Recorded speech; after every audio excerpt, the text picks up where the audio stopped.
Hey guys, welcome back to my shop. So if you're new to my channel, let me just give you a quick update of where we're at. Basically, I built a 5-axis CNC machine, which is going to allow me to cut body panels to make car parts, specifically body parts. So in the last video, I kind of left off where I was going to take a 1967 Datsun Fairlady. We were going to scan that in, and then I was going to make body parts for a Mazda Miata, essentially making a body kit for a Miata.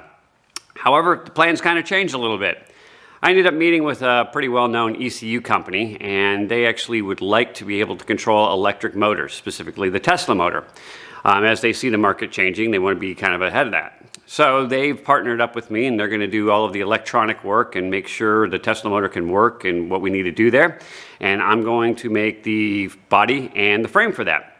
But I'm going to make it a little bit more challenging. So we're going to make two identical cars. So one will be powered by the Tesla motor. The other one will be powered by a Ford Aluminator XS motor.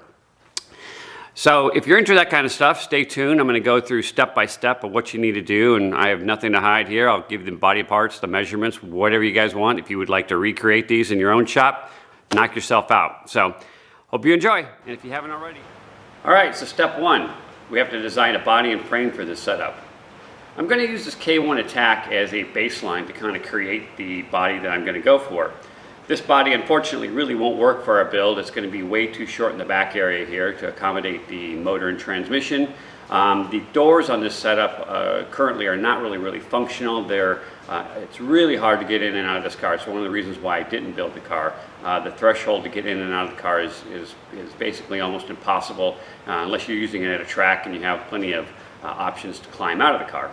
The front end also I'd like to change up and add additional lighting elements as well as some different air intakes to help with keeping the car on the ground.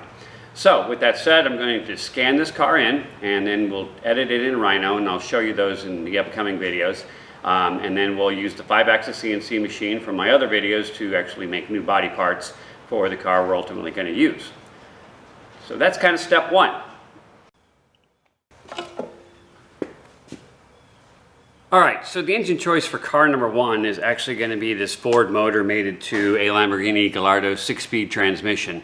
Got an adapter plate in here, so this setup is all ready to go. The advantage of this, I've actually looked at an Audi transmission as well, but we plan on making a lot of horsepower with this car. It'll either be turbocharged or procharged. We haven't decided which one just yet, but certainly we're going to try to get up to. So we're trying to get up to about 1,000 horsepower. So we'll see if we're able to achieve that or not. Okay, have you ever wondered what a mid-engine Corvette might look like? Well, here you go. So what we've got here is a totaled C6 chassis, obviously just the rear clip of it. I've actually got the engine in just for kind of a mock-up purposes. The real reason that I've got this chassis is I don't want to read up on suspension geometry. So I figured that GM put a lot of energy into creating the proper suspension geometry for the Corvette. Obviously, they've done a lot of testing, a lot of handling testing, and so why should I bother reinventing the wheel there? So what the plan is to set up the chassis on the chassis jig here, get the right ride height, and then basically create a jib to hold the upper and lower A-arms in place. Once they're in place, then I can remove the whole chassis and I'll be able to build a new chassis with the A-arms in the proper location. I did hope to actually be able to salvage the lower cradle, which actually holds the lower A-arm, as well as the sway bar. Unfortunately, this setup is a little too big, and I ended up having to cut quite a bit of that cradle out. So we'll actually have to build a whole new cradle in this process as well.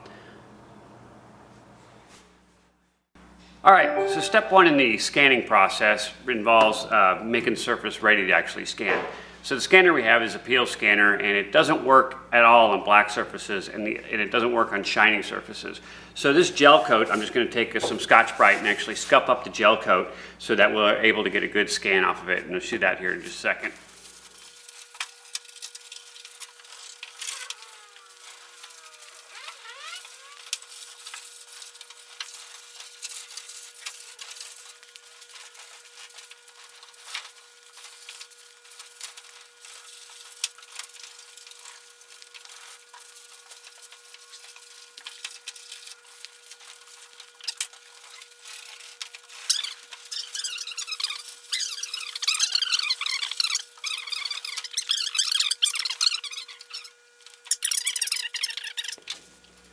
All right, so now we're going to go ahead and place the positioning dots. They need to be placed about every 6 inches or so the scanner can actually pick up 3 positioning dots at any one time. If you have a larger piece and you're able to scan farther away, you can actually spread them out a little bit. Anything with a lot more details, the positioning dots are going to have to be a lot closer. One thing you also notice, we're only going to scan half of the car. Because we want to make it a complete mirror and we're going to redo a redesign, there's no reason to scan in the whole car. We're just going to do what we actually need to do to actually get the parts so we can start. Okay, the targeting dots are placed and the next step is to go ahead and scan.